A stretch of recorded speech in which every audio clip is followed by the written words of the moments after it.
hello to everyone. So let me open by saying congratulations to the Chamber of Commerce for putting on such a great event. It is such a challenge to do these virtually and do them well. And really, what I've seen is knocked it right out of the park.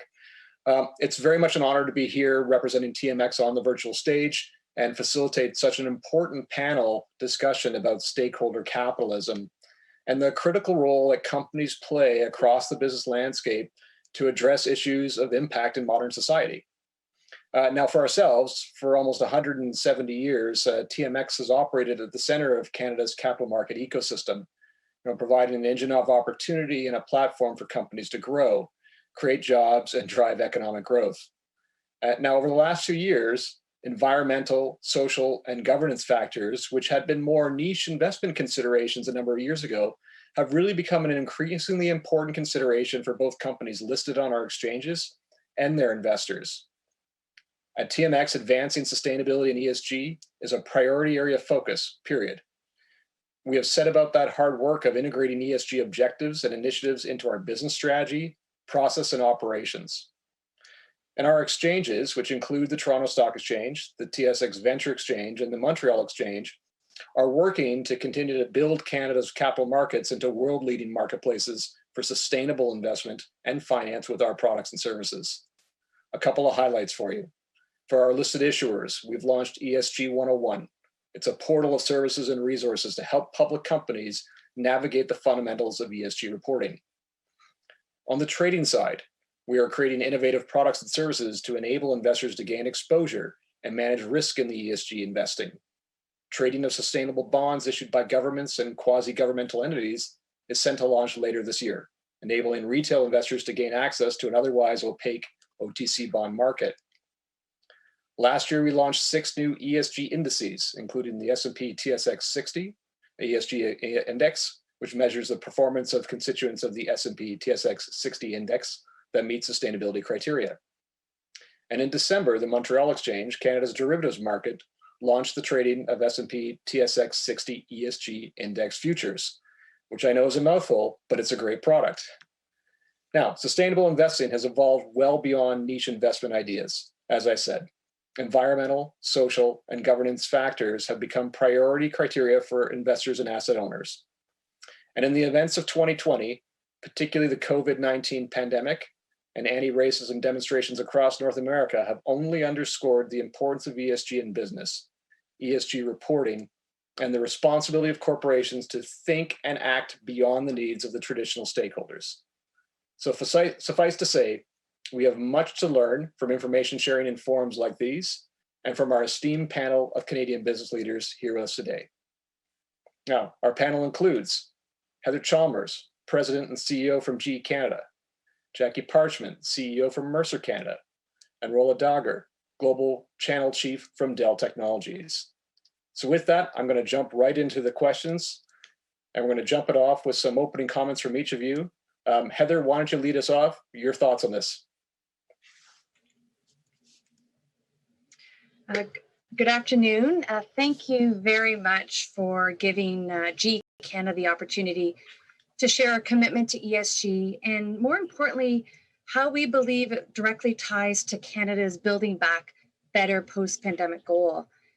You know, there's no question the pandemic has brought into focus just how essential the partnership is between business, our employees, and all levels of government to effectively meet the challenges in front of us, whether that's ensuring a safe workplace, getting PPE or other life-saving medical equipment into the hands of those who need it. At GE, ESG principles are not a box that we check on an investor scorecard, as you alluded to. They're the underpinnings of a well-run company, and it shows up in the actions, fabric, and culture of our business. Our approach to ESG starts with people first, safety being the utmost priority, to protect our employees and communities. We also strive to be the destination for best talent by fostering a work environment that's inclusive, diverse, and encourages learning and disruptive innovation. In Canada, we've been part of the local community for over 128 years.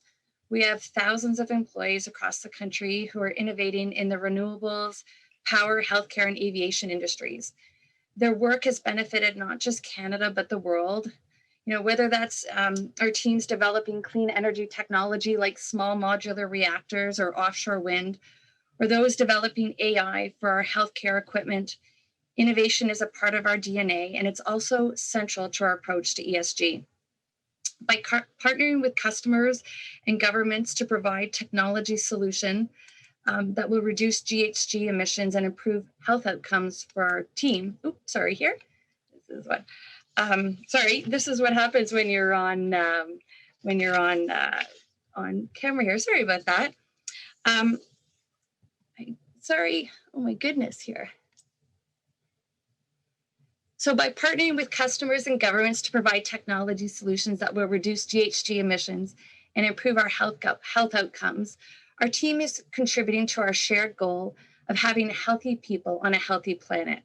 And those two components, healthy people and a healthy planet, must be at the heart of how Canada's business community, governments, and all stakeholders come together to build back better as we move to the post-pandemic economic recovery phase. To start, the federal government has committed to achieving net zero emissions by 2050, and we applaud their commitment. Achieving this goal of a healthy environment and healthy economy will require renewed public-private partnership and a portfolio approach to net zero technologies and developing the infrastructure and markets necessary to deploy them. Doing that requires not just a long-term vision, but sustained government funding to execute on that vision. The pandemic has also made it abundantly clear that a healthy economy requires healthy Canadians. And with respect to healthcare, I look back and see a year that not only brought about a crippling pandemic that tested the resiliency of our healthcare system, but also brought to the forefront the systemic gaps and inequities in our community. Our healthcare system administrators and providers were forced to pivot and think differently on how the system could continue to meet the needs of our communities while protecting the health and safety of our public. The use of digital and virtual tools has been a major enabler to allow our health systems to continue to function effectively. And it will be incredibly important that we hardwire this in and accelerate investment in these capabilities. Returning to pre-COVID status quo cannot be an option. So in summary, we believe that if business, governments, and communities can effectively collaborate and start from a foundation of ESG that focuses on people, the planet, and innovation, Canada is well positioned to build back better.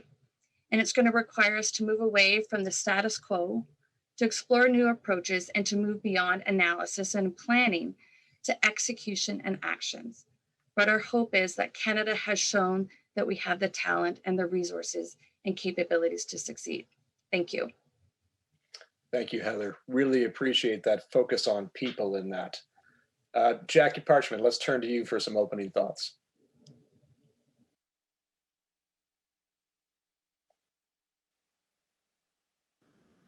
Story of the pandemic. I'm on mute. So thank you so much, John, and thanks to the Chamber for this great invitation and for this discussion.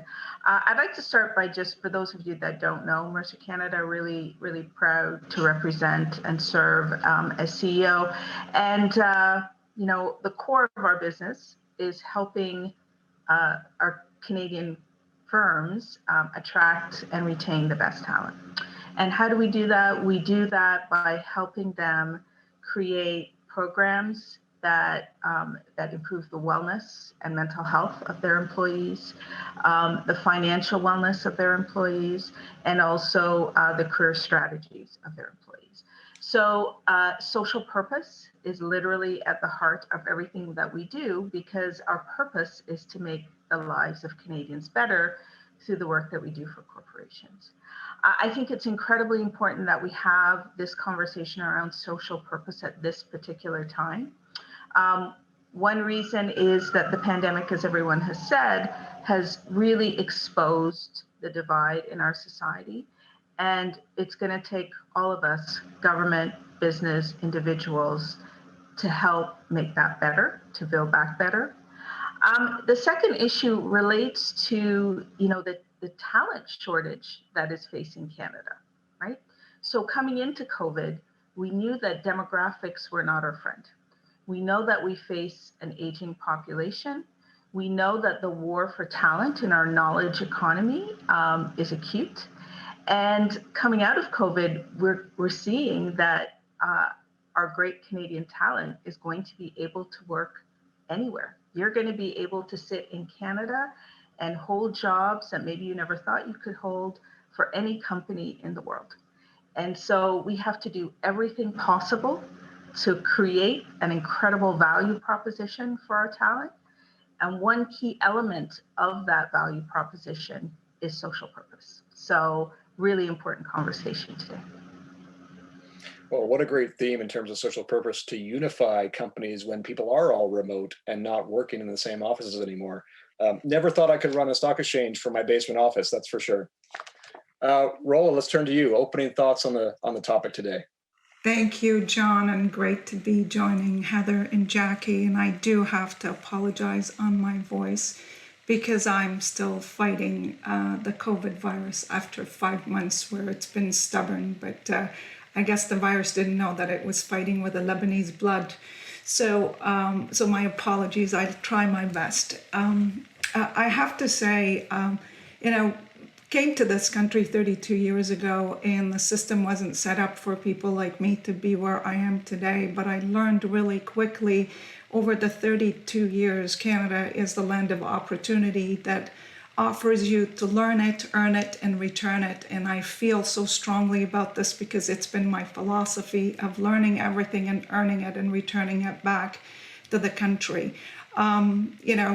Jackie and Heather and you, John, talked about this, and everybody's talking about ESG. The most important word in ESG is the S, which is social, which is I'm going to double click on, where it's so important because in Canada we have a long way to maximize our potential on that social impact, because we're not only fighting the COVID virus, we're fighting multiple viruses today between social racism and the virus. And it's so important more than ever today that it's the racial injustice, the environment, and everything that we're going through. And as a woman that grew up in technology for 32 years, in innovation, to me, the innovation economy is not just an idea or a box you check.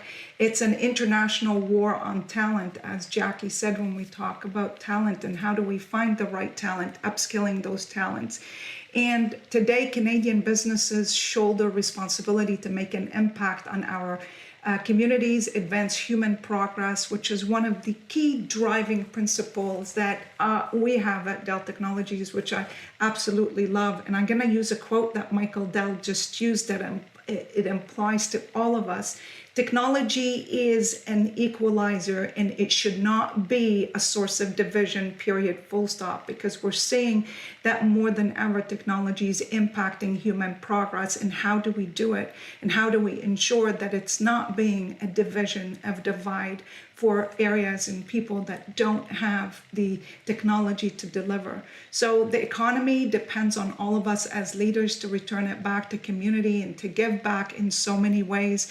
But what we need today more than ever as leaders, not just, have the conversation, but more of, the power of change is in our hands, it's in our capabilities. And how do we have the courage as leaders to go out there and deliver and enable our people to be that change and see that change through the leadership that we need to have by being visible, empathetic, and more out there in terms of ensuring that we empower and inspire our community. Well, thank you so much for that. All three of you have hit on some great themes earlier on, which we're going to dig into as we get in the conversation.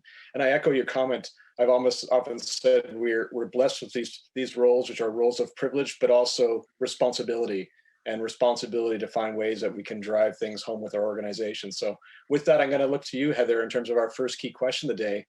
The pandemic itself has demonstrated, as you were saying in your opening comments, how much a positive social impact that businesses can have to solve some of these biggest problems. So maybe a little bit deeper, how does GE approach its role in society and social purpose that way? So honestly, the pandemic was, I don't want to say it was a terrific opportunity, because I think that's not the right way to frame it. but it was an example of how a corporation becomes a family and rallies together. So when I look at all of our business globally, healthcare, there's no question, certainly stepped up. Like many other medical equipment suppliers, we quadrupled our ventilator capacity and production to make sure that we could ship them all around the world. In addition, things like anesthesia equipment, point of care ultrasound, all of the necessary healthcare equipment to fight COVID. Our aviation business worked with cargo companies and military to make sure that those airplanes could fly at a moment's notice to move that medical equipment, as an example. Our power and renewables businesses worked with utility companies and businesses to ensure that critical hospitals were working, businesses were running. I could go on and on. Our GE Relief Fund supported almost 4,000 employees across the world that had been unduly impacted by the pandemic. Just great examples of this GE family coming together. In Canada, we actually converted all of our headquarters meetings rooms into virtual studios so that we could train hospital and healthcare providers on that very equipment that we were shipping to them in order to work, with patients like Rola. I hate to say that, but it's we launched an e-commerce platform. We also stood up command, like I would call these command center models, where we could integrate real-time data so that healthcare providers could match availability of equipment and healthcare resources where they needed it most in order to get that equality in the system. So, these are just some of the examples, but I think what they demonstrate and why I share them is that there's willingness to be flexible for employees to want to rise to that higher purpose and innovate when it's needed most. And it's something that we need to harness going forward as we continue this journey to our ESG goals. Yeah, harnessing the power of all your people. That's exactly. And I'm sure many of you found that we found with our own organization, employee engagement up across the board as opposed to down in this environment. Now, Rola, in your introductory comments, and I hope I gave you enough time to recover your voice there. You talked about some of the diversity challenges in the workforce. And, as you know, the pandemic itself it's disproportionately affected not only the business sectors, but specific sectors of the workforce and the Canadian populations, including women, ethnic minorities, youth. So how do we ensure that Canada provides these groups with the needed employment opportunities and revitalize the local economies that have really borne the brunt of the lockdown and the restrictions? What are your thoughts on that? Great question, John. Let me begin by saying it is actually sad to see the stats overall in terms of what the world is going to look like, and it's our reality. Overall, the impact is huge, but then when you look at the female leaders and female workers that are exiting the workforce, it is actually very stressful to see, because as female leaders, not a lot of us out there, it just continue to fight to encourage all women to rise up and help them rise up with us. We can start by addressing and looking at the industries where we have skill gaps. In Canada specifically, if we look at in terms of where we're investing, where are we matching people and positions. And if you look at the stats, there's when I'm a technology geek and I love giving stats around technology, but there'll be 250,000 jobs available in technologies in the next 2 to 3 years, right? So you look at what's happening with AI, for example, machine learning, all the technologies, and people are worried about, am I going to lose my job? Is a robot going to take over? And the answer is no, because there's so many jobs are being created for new opportunities, new digital talent, digital opportunities that we're going to have. We need to hone in our focus on how do we upskill and reskill and actually fill that gap and bridge the gap between what we have. I'll tell you that I'm an immigrant myself. I don't think we're doing a great job of actually attracting and retaining immigrants to stay in the country to ensure that we've given them the potential to succeed. The second thing is, leaders need to understand the challenge in their organization and where they need to start. So, for example, I'm part of Black North, and I was one of the founders for Black North. And let's go and find in the Black community more people to give them an opportunity and a chance in life to succeed. Go to universities, go to a diverse talent organization that helps you see how they did it, and you could actually do it. We look at Dell, for example, we put goals. I'm not going to call them targets because everybody's scared of targets, but put goals out there that it's going to help you define, measure, and track to where you're going, where, 50% of my boardroom should actually be mixed, because I don't want to go out there and hire people that look like me and speak like me and they come from the same background. I need to hire people that are actually have the same drive and hunger as me, but let's bring that on board. And the most important part is when you understand the challenge in the organization, John, then hold people accountable for it. Number one. Number two is incent people in the organization to drive diversity and inclusion. It's not a box that you check for your year-end performance plan. It is more of an action that is a must, and actually double click in inspect the process in the middle layer. And once we do all of this, it's not just large companies like GE or McKenzie or like the RBC of the world, the Dell Technologies. It's more of every single organization needs to start from the basic and understand that they lead with passion that drives a strong purpose to create an inclusive future for all. I think that's a really great point when you think about the difference between big companies and small companies often not having those same capabilities. How do we, as the larger companies or the larger organizations, help them develop them the ability to do that? Jaqui, love to hear your views on this as well. What do you think business can be doing here to ensure that specific sectors, individuals are supported this way? Yeah, it's such an important question. So three things, and I'm going to touch on many of the themes that Rola already spoke about. So one is, to the point of the talent that we already have, that exists in Canada, that exists in our corporations, recognizing that our workforce norms, our workforce processes for hiring and promoting were developed at a time when the workforce looked very different, okay? So those norms, those processes are really built around a world where it's primarily white men in the workforce. And I don't want to sound like a wide-eyed radical, but we need to take those apart. We need to understand what it is that is holding women, visible minorities, and immigrants back from keeping their true potential. So I'll give you one example. We know that men and women and people of color and white people look at promotion and opportunity in different ways. Men will look from the lens of, do I have the capability to do this job? So I'll just put myself forward. Women and people of color, because we don't see ourselves represented in those high spots very often, will ask, do I have all the qualifications? So if we know that, then we can't put up job postings that have a list of 25 qualifications. You're going to get exclusionary behavior if you do that.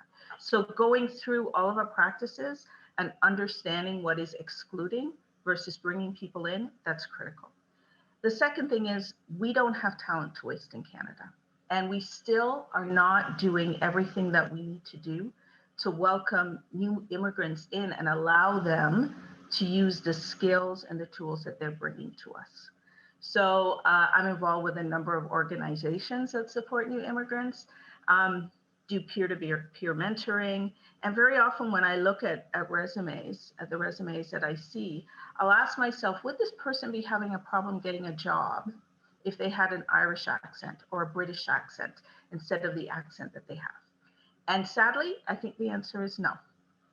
The third thing that I think we need to do as corporations is understand our responsibility to spend whatever philanthropic dollars we have to improve the pipeline of diverse talent coming up. So very, very little money is actually spent with organizations that are led by minorities, by individuals in the groups that are trying to better themselves. There's a saying, nothing for us without us. So making sure that we are inclusive in our donations is also really important. And as you said, making sure we're building that pipeline of diverse talent for all of us to work from. I really appreciate those thoughts. Let's pivot our conversation a little bit and dig right into the concept of ESG, the environmental social governance factors that so many of us are spending so much time on in our organizations. Rola, I'm going to come back to you to start this one off for our next question. You know, ESG fast becoming I hate to say a panacea that's to resolve everything from climate change to board diversity to broader governance challenges. Has the concept taken on too much? Is the value being overstated? Or are there ways that we can make these metrics more meaningful and useful in organizations? So, awesome question, John. And the answer, yeah, we have so much work to do. I mean, we've done okay, but I don't know about you, but the last 2 years at the World Economic Forum in Davos, the conversation was centered around ESG, and the world has shifted from shareholders to stakeholders. So every business that used to go to Davos every year is just, hey, reporting on my shareholders, and this is what I'm good at, and this is what my company stocks, and now it's all about the social impact that your company is having on your shareholders. Right? So if I look at that, and the shift is so good, but it is so important for us as organization is actually to walk the walk. ESG and the social impact specifically is not just the right thing to do anymore. It is the smartest thing for you to do for your organization, period, full stop. I look at Dell and what we've done, and so many companies I've seen in the last 3 weeks have signed pledges for the World Economic Forums to be part of the stakeholder capitalism metrics, right? And that is so important. So now, once you sign that pledge, it's all about showing me exactly what your organization is doing about it. So for us at Dell Technology, I will tell you that we committed to impacting 1 billion lives, and then we have 47 million that are enrolled today. We still have a long way to go to get to 1 billion, but that is the goal that we're going after. In terms of our environmental recycling program and how do we keep 2 billion pounds of used electronics out of the landfills since 2007, which is amazing, and we continue to do that. How do we ensure that we're setting our organization in a position that we're holding people and customers and partners accountable to it? Because we're actually doing this internally, but we're going to our partner ecosystem where we have 30, 40,000 partners, and then we're saying, what are you doing about it? How can we do better? Right? And those are some of the things today more than ever are going to help us drive impact by increasing collaborations to transform to the companies and organizations and communities we need to see. Yeah, I mean, I pick out a theme of what you said there, which is, you know, so many companies historically talked about their growth strategies. Well, if it's not a sustainable growth strategy that's tied to stakeholders now, then it's not a growth strategy anymore. Absolutely. Heather, let's turn this to thoughts about governance and what's the role of the board here. When you think about best practices as it relates to board governance and how they factor into equity, diversity, and inclusion, these key themes in ESG. So, we talked about how important people are and talent, and they're ultimately the engine behind companies. So, we're really striving to have an environment. There's diversity, there's inclusion, and I've just heard somebody reminding me about that sense of belonging, where people can bring their best self to work every day.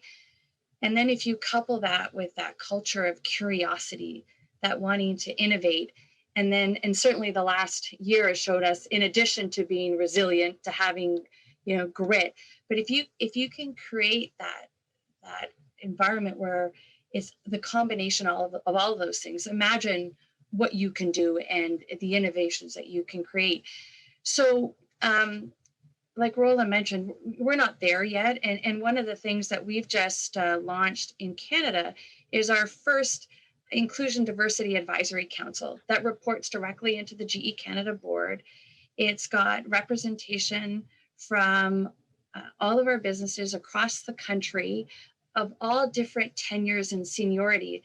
And the idea is to have a grassroots voice on what we need to do to create that culture that I talked about, but with the support and the resources and tools of the GE Canada board.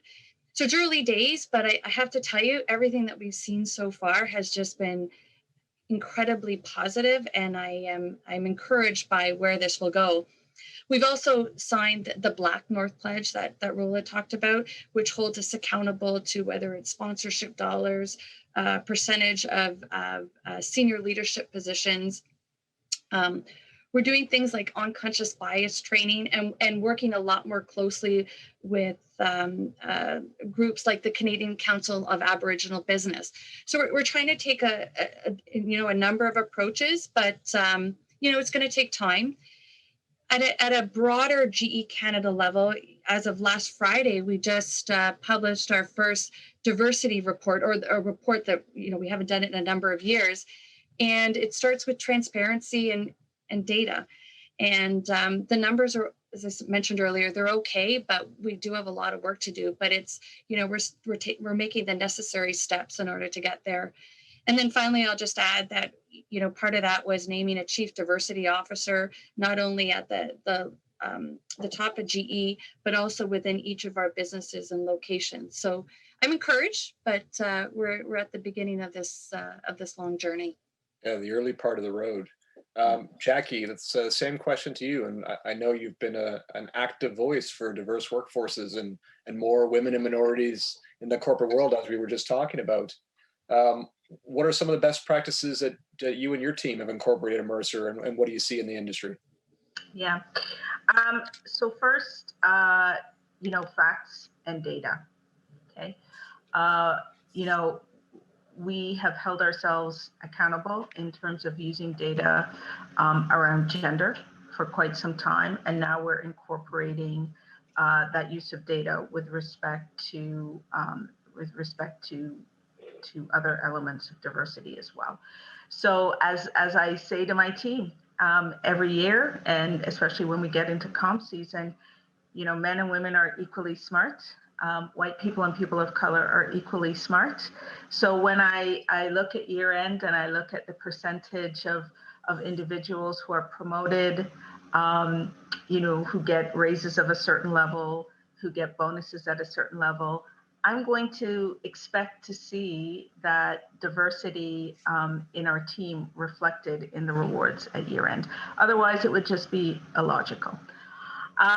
Second, leadership passion and true belief that there is no choice but to have a company that at every level reflects how Canada looks, right? And so part of that, it's great to be passionate, but you also have to be accountable.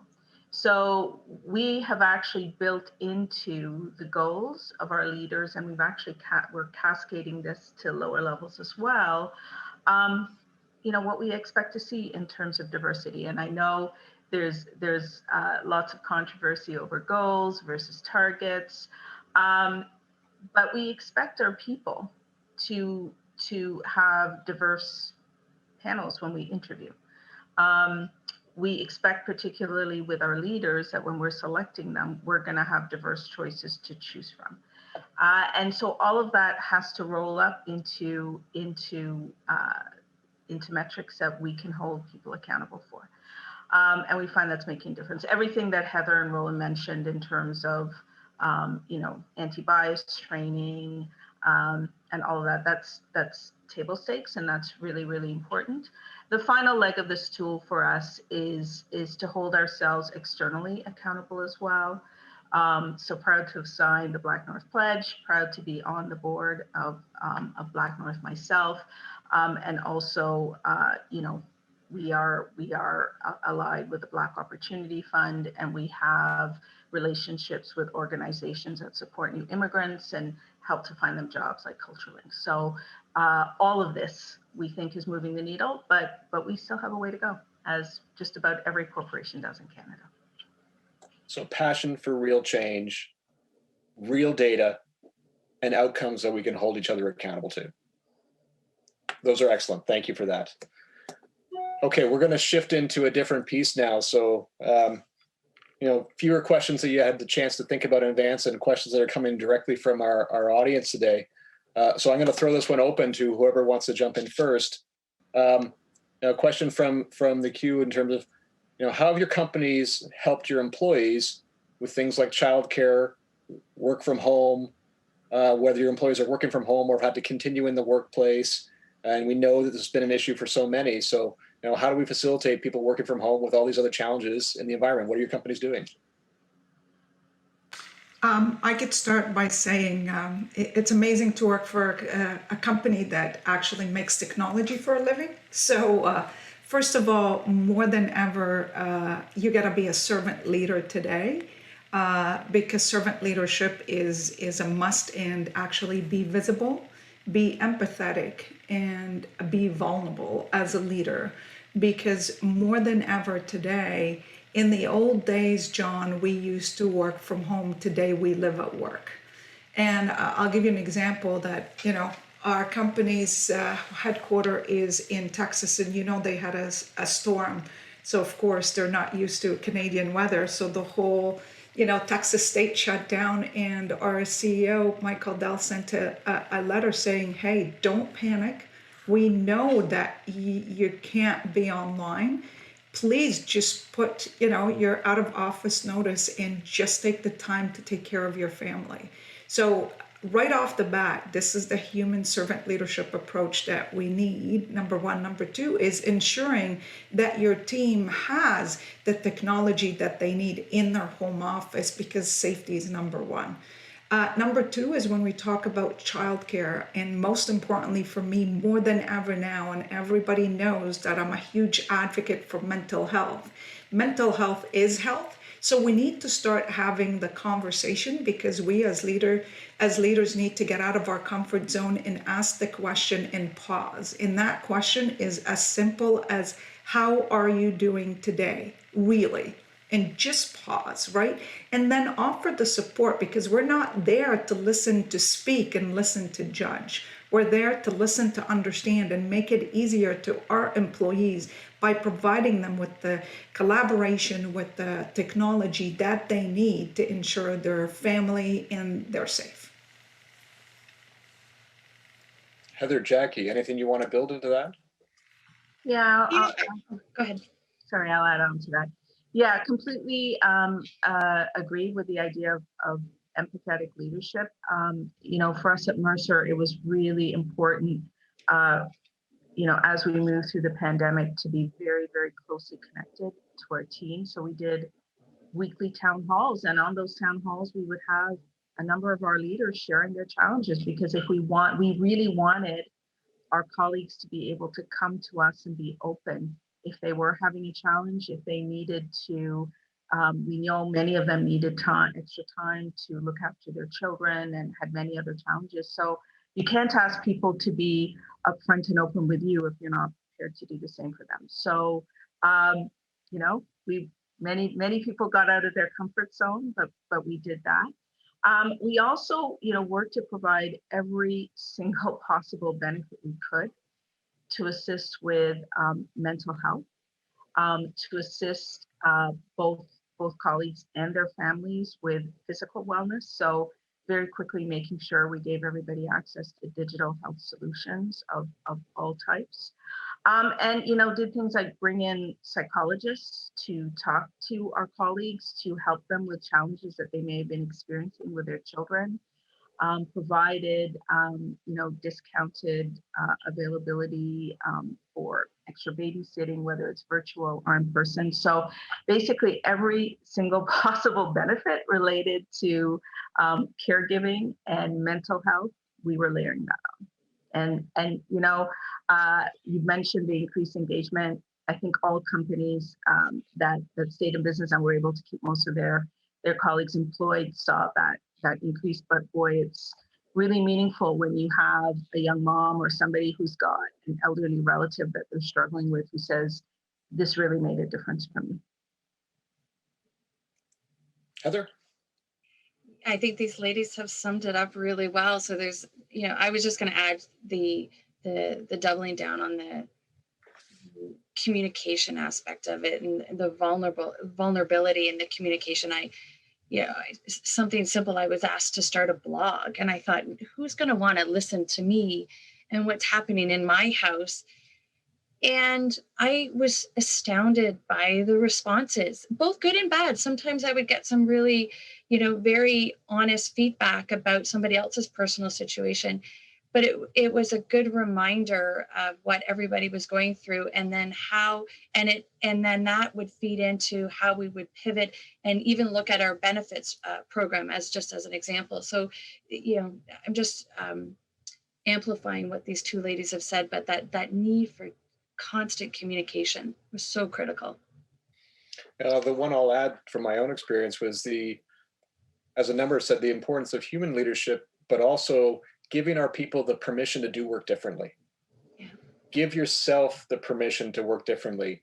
If you don't want to book the meeting at 9 o'clock because you want to walk your kids to school, that's the benefit of working from home and working remote, that you can actually work differently. And it matters less about when we do it and matters more about what we get done. So that's been one of our big learnings as well. Next question. Again, and how we relate to our people, but what is your impression on how COVID has changed the business relationship with the labor movement, if at all? And I'm assuming some of these things might be permanent.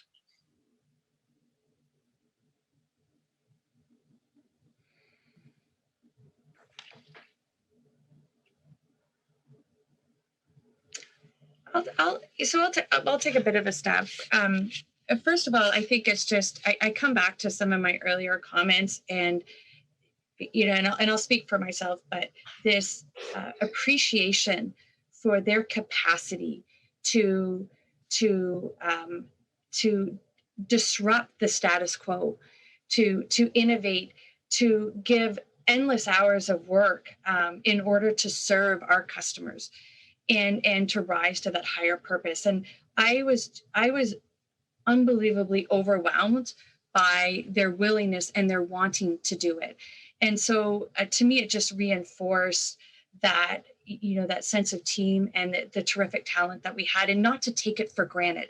And then that's important then in terms of giving your employees the autonomy to do things in a way that they feel they can best achieve those outcomes.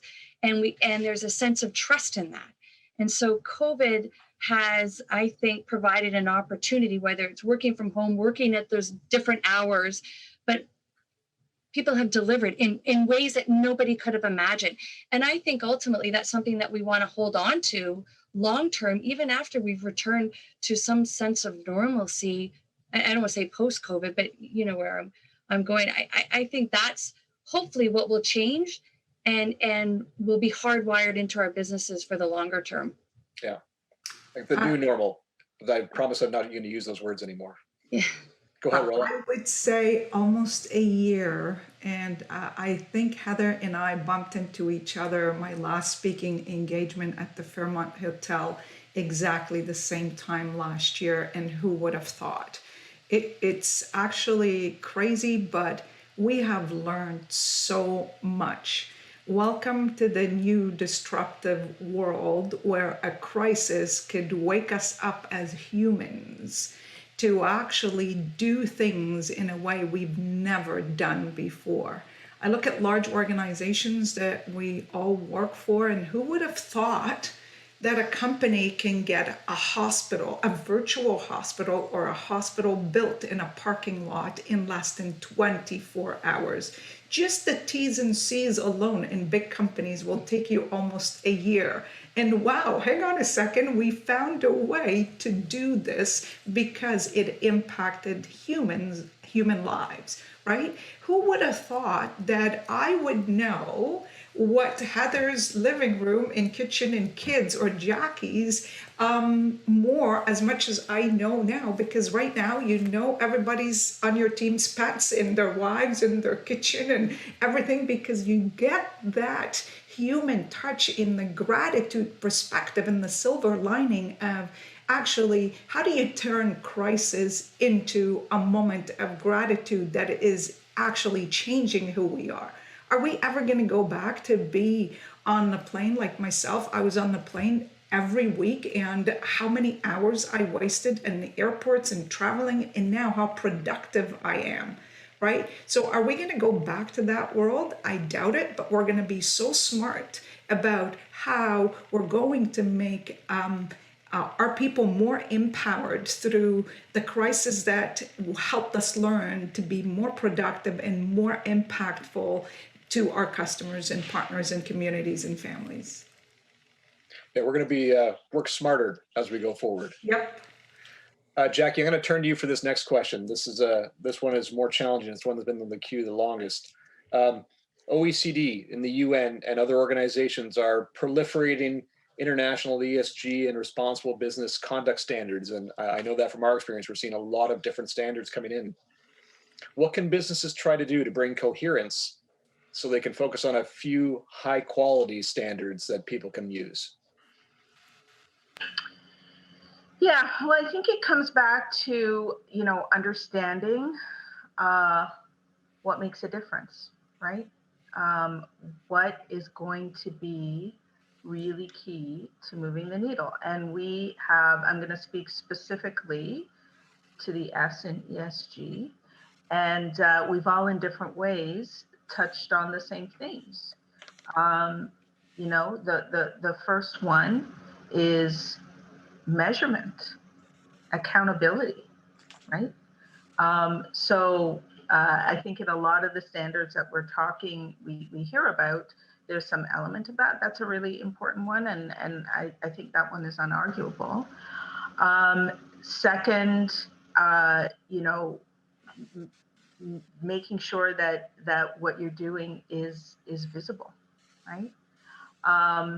Thirdly, what are the elements that are going to result in change? So requiring certain things like diverse candidate slates, like targets for moving the needle. These are all important things. So I think it comes down to what are the common elements that we know will be most impactful.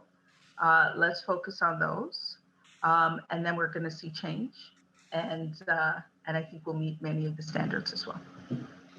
And I raise that one selfishly because this is also an area where TMX is going to help. We're going to help guide companies on best standards and how to report and how to communicate in this way. So more to come from us on that one. We've got time for just one last question, so I'll toss it up to everyone, and then we'll move into the closing piece. Some commentators have openly doubted the sincerity of company ESG disclosures and suggested that some firms that did good were actually less competitive and therefore got lower returns in for their shareholders. What do you think about this kind of critique that some companies are actually just greenwashing their disclosure as opposed to really trying to do better for both their stakeholders and shareholders at the same time? So I can start with that. There's study after study that shows the impact of, if we go back to the S, diversity in the workforce. And some of this is just, I would say, John, common sense, right? How do we think that we're going to build successful companies if we exclude the vast majority of the workforce? So, I mean, you can do whatever. I'm an actuary by background, lots of statistics in my background. You can make statistics do whatever you want, but some of this comes down to just plain common sense. And if we have a workforce and a system that allows us to appreciate the talents of all versus a very small segment, are we not going to be better off? Yeah, if I could add today more than ever is, it's building an inclusive future for all, and that's people, culture, companies, and communities. Period. Full stop. It's not the old days now. It doesn't matter who you are and how big your title is. If you make the wrong decision that impacts your people, you no longer exist in an organization, because the impact of us as leaders more than ever is needed, right? And we are, in a position where we can champion that culture and the change, because once you start with people and culture, everything else follows. And, John, the question was around, there's certain companies that are doing it right, and certain companies that are not doing it right. They might be getting more credit at that. It is our jobs as people, as leaders, to continue to raise our voices, to continue to make sure our voices are heard. We all have voices. Make sure you're around people that appreciate your voice and empowers you to go out there and tell your voice in the way that needs to be told. And I'll challenge anyone to, like we said earlier, look at the data, look at the metrics. The companies with the best performing record on ESG are also the best performing companies overall. Absolutely. The data supports that as well. Why don't we look to turn to closing comments? Heather, what would you like to wrap up with? I would just say that the pandemic and a lot of other events that have unfolded over the last year have just reinforced the need to continue to focus on ESG. We've started, but there's so much more work to do. However, I will say, and I'm encouraged by the innovation, the capacity to change, that willingness to cross traditional silos and collaborate has never been so prevalent as what we've seen unfold in the last 12 months, and what we could accomplish that we never perhaps thought we could accomplish before in such a short time frame. So, I think we've got a great momentum that we've built, and it's incumbent upon us as leaders to continue to as I said, hardwire that in and drive it forward for the foreseeable future. There's a lot of work to do, but I'm encouraged by where we're at. Thank you. Jaqui, your thoughts? Yeah, absolutely. I think the pandemic has taught us that Canada has a great capacity to innovate, to do great things. Canadians have a capacity to do great things when we work together. But we are at a pivotal moment. COVID taught us many great things about ourselves, but it also provided some lessons on areas where we need to do much, much better. We don't have talent to waste in this country.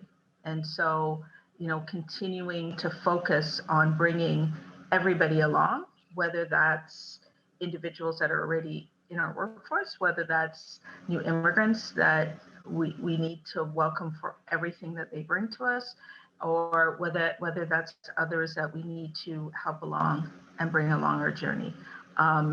It's an absolute essential for Canadian corporations to be involved in that fight. Thank you. Rola.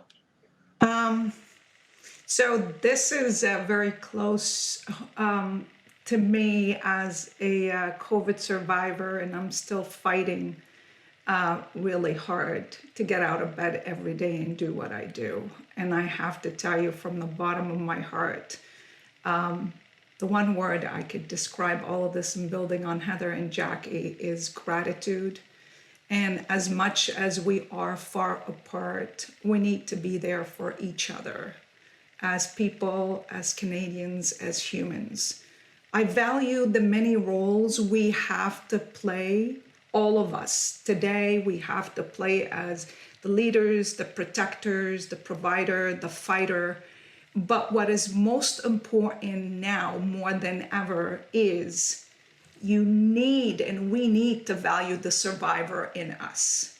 And that is what I completely focus on, and how do we survive as people to go through this? Because the ultimate power that we have in all of us today is to empower ourselves and each other to build a stronger and a more inclusive Canada, period. My kids are 32 and 27, and I want them to make sure that they're helping and build a more inclusive future for Canada. And we need to always remember that the struggle that we're going through today is the power of all of us tomorrow. As my father, 85-year-old, always reminds me, Rola, life isn't a gift, and it's an opportunity for us that was given. And it's our job to make sure we're taking that gift and making the best out of it. And that's what we need to do more than ever as leaders, as people, human communities, for all of us. Well, you've all got me inspired. So thank you so much for the passion. And if it only took passion, the passion from just the three of you would drive us to all better outcomes. But as you've all said all the way through, it's going to be passion, real work effort, data, and holding each other accountable for outcomes. So with that, my thanks. Thank you very much, Heather, Jaqui, Rola, for such an insightful passion discussion. Rola, particularly thank you for your perseverance and showing us the resiliency through COVID at the same time. Such an important topic today, ESG and stakeholder capitalism only becoming more important in both a COVID and a post-COVID environment. And I know this is going to be an area that's going to be a topic that's going to continue to grow in interest and focus. So thank you so much for your insightful thoughts and attention to this.